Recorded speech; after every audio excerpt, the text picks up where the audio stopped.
Mamoun, troisième vidéo de notre série. Donc on a vu comment trouver une bonne image et la télécharger. On a vu comment la ranger sur le drive avec la bonne nomenclature. Et on a vu comment la copier sur notre fichier de catalogage. Donc je vais te montrer une manière d'insérer une miniature dans le fichier. Pourquoi on veut insérer une miniature? Parce que une fois qu'on aura pas mal de lignes, on va plus savoir de quoi ça parle. Alors oui, on aura le titre, paysage onirique, et on aura l'année. Mais potentiellement, plusieurs images vont s'appeler pareil, etc. Donc avec une miniature, on voit tout de suite de quoi il s'agit, c'est beaucoup plus facile pour discuter. Mon grand regret, c'est qu'actuellement, on ne puisse pas utiliser la belle image qu'on a eu du mal à trouver et qu'on a sauvegardée sur notre propre Google Drive. On ne peut pas l'utiliser pour faire ça. Par contre, on peut utiliser l'image sur le site où on l'a trouvée. D'ailleurs, il y a un truc que j'ai oublié de dire, c'est qu'on avait rajouté une colonne sur provenance de l'image. Et en fait, la source de l'image, on va vouloir la sauvegarder ici. Donc je reviens sur notre image paysage onirique. À la base, tu l'as trouvé sur Arcurial, donc je vais rouvrir le lien.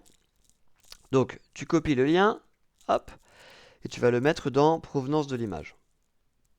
Actuellement, on ne sait pas du tout ce que ça donne au niveau des droits, et à mon avis, c'est assez protégé, donc il vaut mieux toujours qu'on se rappelle où on a trouvé l'image. Sinon, on peut être dans l'embarras. Donc j'ai copié le lien de la source dans la colonne provenance de l'image. Voilà. Et je vais essayer d'afficher une miniature dans cette case. Donc je vide la case pour l'instant. Alors, comment faire? Déjà, il faut trouver une image, un lien vers une image brute. Là, le lien, il pointe vers toute cette page. Il ne pointe pas vers l'image en particulier. Donc, je vais toujours clic droit sur l'image, ouvrir dans un nouvel onglet. Voilà. Et là, je vois que ça, c'est le lien vers l'image. Hmm.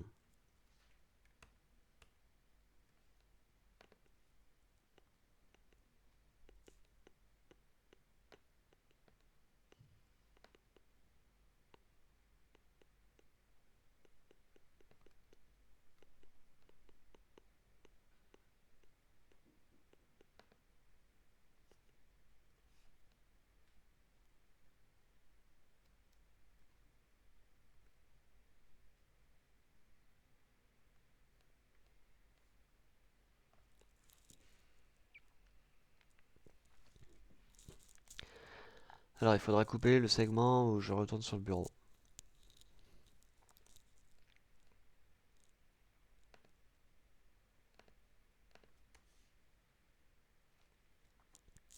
Donc, j'ai ouvert l'image là. Là, c'est vraiment le lien qui pointe vers l'image. Donc, je fais une copie du lien. Je retourne sur le fichier. Je vais pour l'instant coller le lien ici pour pas le perdre. Ok. Et en fait, pour insérer une miniature, il y a une fonction qui s'appelle égale image entre parenthèses lien vers l'image.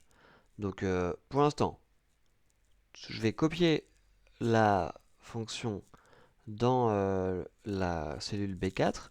Donc j'ai la même image, mais ce qui est bien, c'est que j'ai récupéré ma fonction. Donc je supprime l'ancien lien, parce que c'est pas ça que je veux, et je vais copier le nouveau lien. Donc quand tu observes ce lien, tu vois que euh, il, il- il s'appelle le nom de l'image ici .jpg, puis après il y a du bazar. Donc ce que tu veux, c'est que ton image elle finisse par .jpg, ou un autre format d'image, ça peut être .png, etc. Donc je supprime le bazar là qui me donnera rien. Je copie l'image et je reviens dans ma cellule et j'ai ma formule ici. Donc entre les deux guillemets, hop, je copie le lien vers l'image. Je vais taper entrée et si tout se passe bien, on va voir la miniature apparaître. Voilà, on a la miniature dans le fichier.